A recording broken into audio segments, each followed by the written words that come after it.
So at this point, we've removed the two brake caliper retaining bolts, put those somewhere safe. And really now it's time to remove and just slide that caliper off of the disc and have a look at what really is going on. Have a little look before we go any further. Look at the pads. Look at wear. Have the pads worn cleanly? Are they even? This will tell you maybe that pistons are stuck. Equally, look at your discs. Are they heavily scored? Have they gone past the minimum thickness of the disc that will be stamped on the rotor somewhere? Check it out before we start getting things back together. Just have a look. Have a little bit of detective work. Don't let your calipers just hang down. I'm using bungee straps. Just hook them up and take the pressure or the weight off of those brake lines for sure.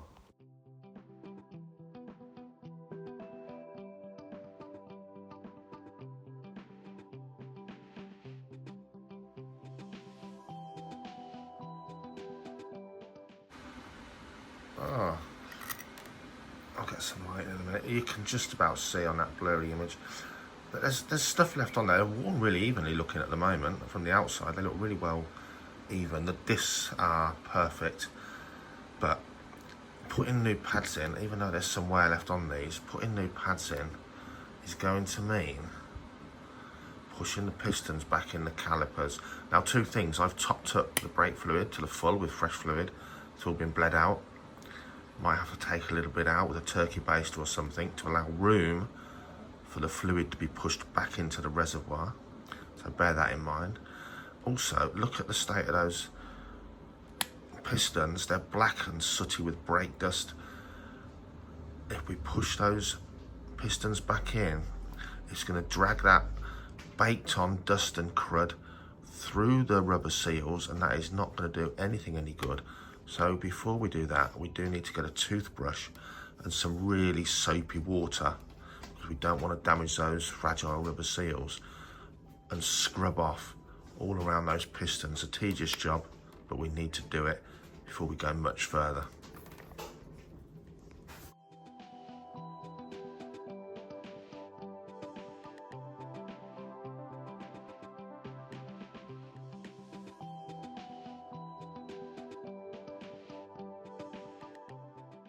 So we're going to start stripping down a caliper and getting the pads out. Pair of pliers, we're going to take off the safety pin, a little safety clip there on the end of the retaining pin. And then we're going to take the bolts out that hold on the spring plate, the back plate of the pads. Take a photo, remember which way they go round. They don't always go either way. They often are one way round, but it's very hard to tell. Just take a photo, just make sure you assemble it back correctly.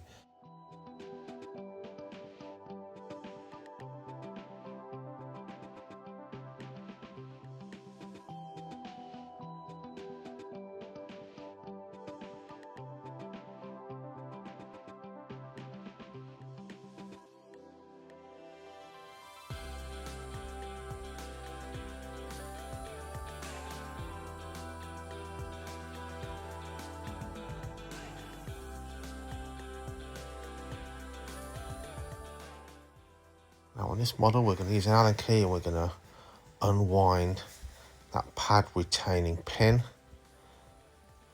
Quite done up tight. A word of advice, if you've got twin discs on your front wheel, not just one, do one set of calipers at a time. There's a reason for that later on. Do one set at a time, and if you can always loosen some of these bolts off while it's on the bike. This was quite tight, but no great problem. Again, inspect it as you go. Those pads slide along that pin, and if it's got worn flat spots or deep grooves, it's going to impede the movement of the pads sliding on under force and just coming away from the disc a bit. So have a little inspection as you go. We can sort that out a bit later on. And now you're free to pull or slide those pads out of the calipers and remove them. Have a look at them. Generally, you're not going to be putting them back in because you're doing this job usually to change your pads. But again, look at the wear. It'll just tell you whether your calipers are working well or not, basically, or even if they've been assembled correctly when they were last put back on. So nice even wear on the pad material all the way around. That's pretty good. I'm pleased with that.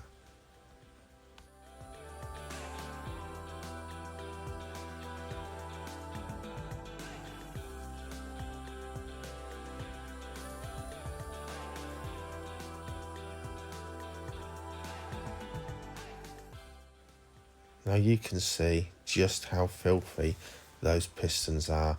Genuinely, we push those back in, we're pushing all that road grime and brake dust, literally forcing it through the rubber seals, and that's not going to do them any good. We don't want brake fluid leaks on our braking system, on our rotors and such. So a corrosive cleaning agent can damage those little tiny rubber seals.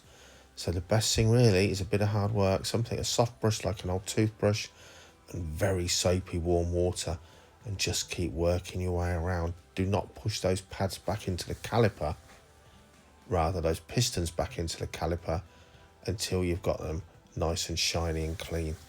So it's going to take a little bit of work, but like all these things, maintenance makes a massive difference with your vehicle and how it performs, how well it lasts, and just general working of that vehicle. So just take your time. It is going to take a bit of time.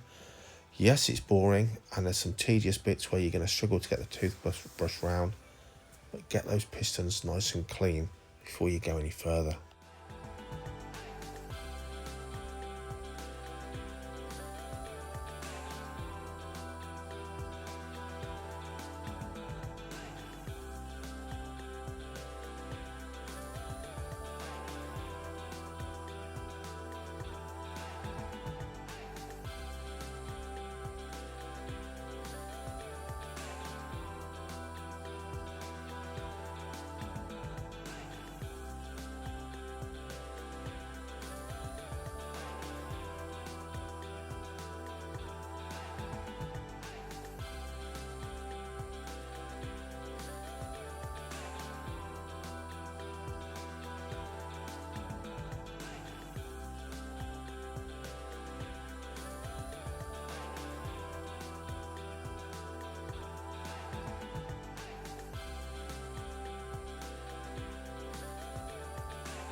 Now we're just going to gently squeeze the brake lever and push the pistons out just a little bit further. And that way we can get to the sort of the tide line bit, so we know we're cleaning the whole of that dirty sort of surface on those pistons. And that's one reason it's good to keep the other set of calipers still on the disc. And now while I'm in there, I'm just cleaning up all those other parts, the pins, the clips, the back plate. Give it all a good old clean up until it's like new. You can always use a bit of brake cleaner on those parts to get the real grime off, things like that, spring plate at the back and things. But for sure, get everything clean, ready for reassembly.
So on that slide pin, on just that retaining pin, I'm just using a little bit of very, very fine wire wool, a bit of cleaner.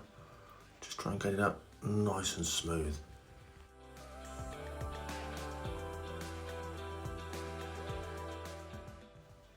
Now those caliper pistons are all cleaned up, we're pushing them back in. Not as far as they'll go, but yeah, pretty much back in to make room for the new pads with a new thicker material. Make sure your fluid reservoir is now not overflowing. We'll talk more about that in a second, but back they go. Another reason to leave the other caliper bolted on the disc until you've done this caliper, because if they're all at this stage, you push these ones in, the others pop out. So make sure your pads are the same, just double check.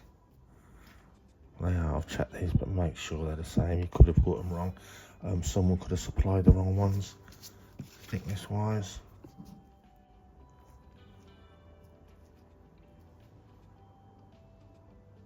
So you get the idea. These ones were certainly pretty much down to the 2mm, which is about where you want to go, I think.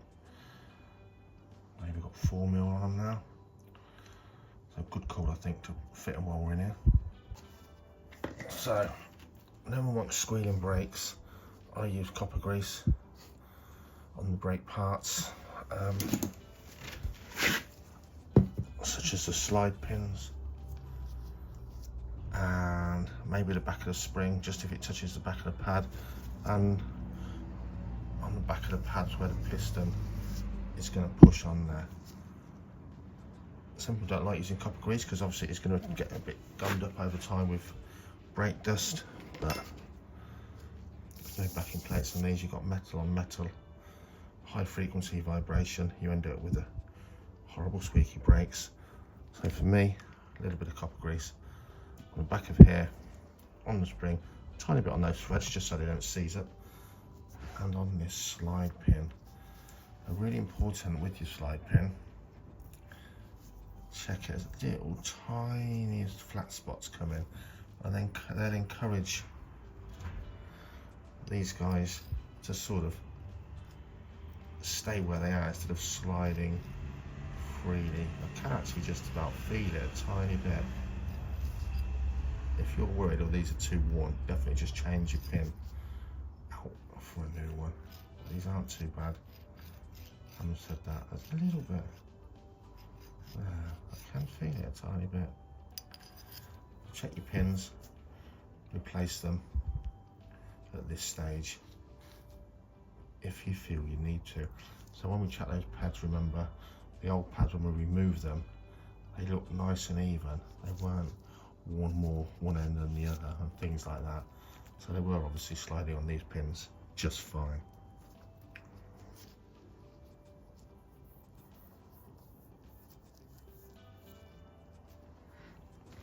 Obviously, I'd like to think it's obvious. Don't touch the brake pad lining with your disgusting greasy hands. Or any oil or grease at all, any contaminant on that lining at all.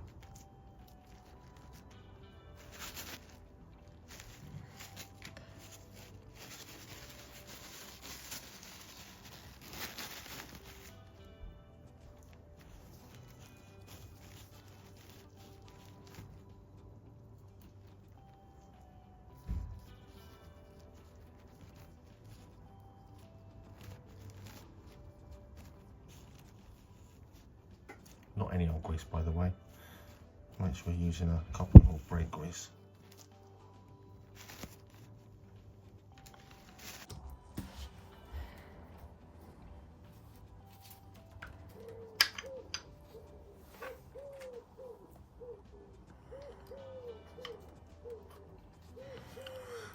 So I paired the pads up, clipped them into the caliper.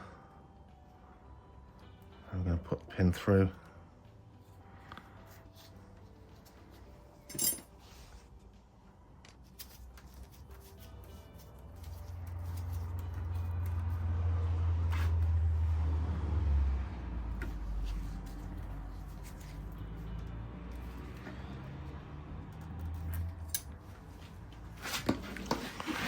Wants to be tight, but it certainly does not want to be threaded. And of course, a little pin, a little spring clip Not easy with gloves on. What's going on there? As an extra safety precaution.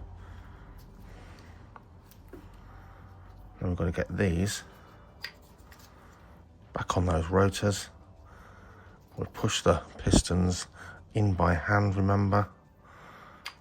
If we've buggered it up now, we can either take the pads out and push them in some more, or we can use very flat bladed screwdriver very gently on that pad material, but I would protect it with a bit of card either side. Probably easier to take the pads out and push them back in by hand. Spring clip on the back first. Also, remember which way around this spring clip goes. This one looks identical either way, so there's a hole there. Now, I don't know what that little hole's for, but I know it was on this side of the caliper because we took a photo where you can see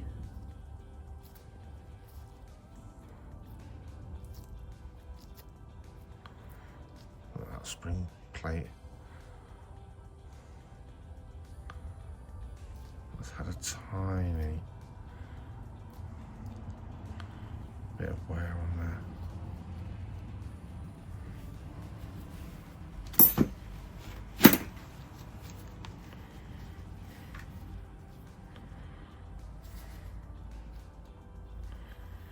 You're kind of messing around with grease or something you don't want to get greasy.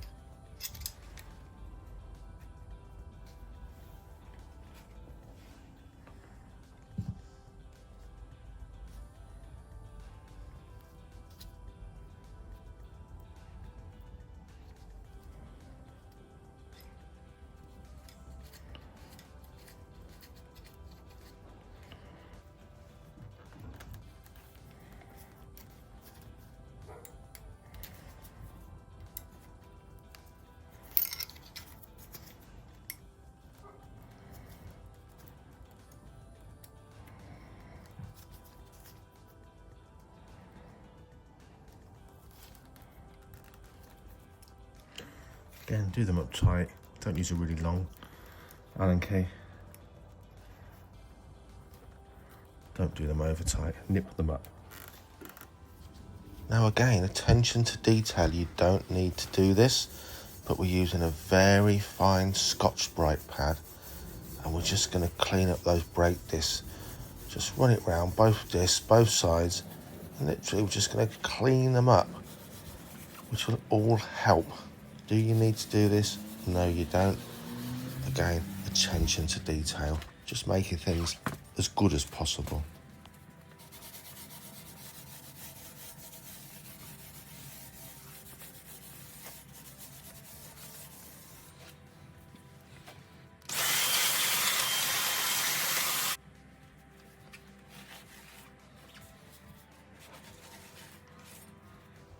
Okay, now we're going to fit the caliper back over the disc.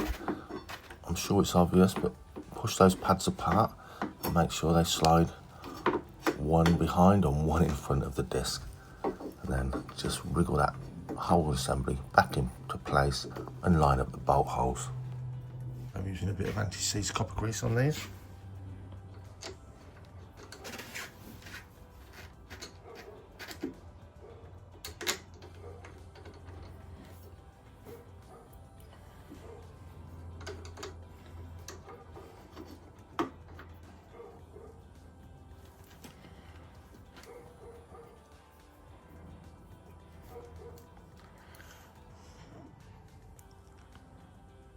Borderline whether these need changing. If in doubt, maybe change them. Certainly don't want overly stretched or knackered threads.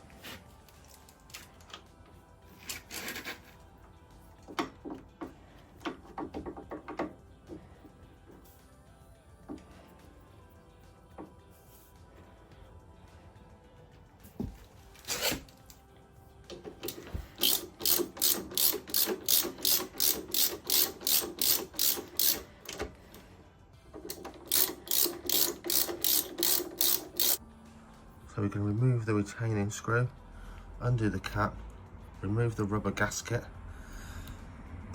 Depending on the bike you've got, sports bikes usually have these, but you might have 2 screws on the top that comes off. Remove that. We need to wick some, or remove some turkey baster or wick it out with kitchen roll. Lower that level for now. So I haven't took any out yet. The pads are on, pistons are back. That is brimming. So before you do these up, top tip, before you do them up tight, pull your brake lever until it goes firm.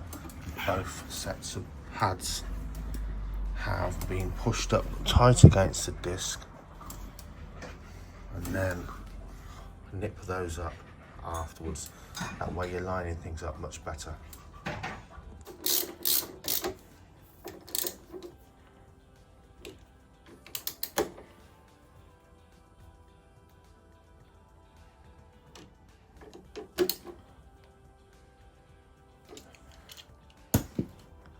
Their brakes, do them up tight without stripping the threads, or check the torque settings and use your torque wrench for sure. Now we've got to do the other side, and we're going to have to wick out some of the brake fluid. Remember, we changed all the brake fluid in the system before deciding to change the pads. That means we filled it up to full, and now we're pushing those pistons in. We're pushing brake fluid back up into the reservoir that's already full. We need to wick a little bit out and top up afterwards. So, pins tight. It's got its safety clip on. Tightened up the bolts on the spring plate, and we've sufficiently tightened the caliper bolts. Literally gonna wick it out, and then literally dunk that in. It'll wick it away, and then top up to suit. And there we are. Back down to the full mark. I'll double check everything's done. Make sure you don't let brake fluid drip on anything. It will corrode your paint. That's done. Now, as brakes is just a serious part of your bike, just go around again and double check everything's in place and everything's done up correctly. Really important. And then don't go hell for leather. Bed those brakes in, braking gently and building up as you go along. Don't just go out and ram the brakes on and try and do stoppies. Just bed them in gently, and equally, they may feel a little bit wooden and not even brake as well as the old ones did to start with and catch you out. So be careful.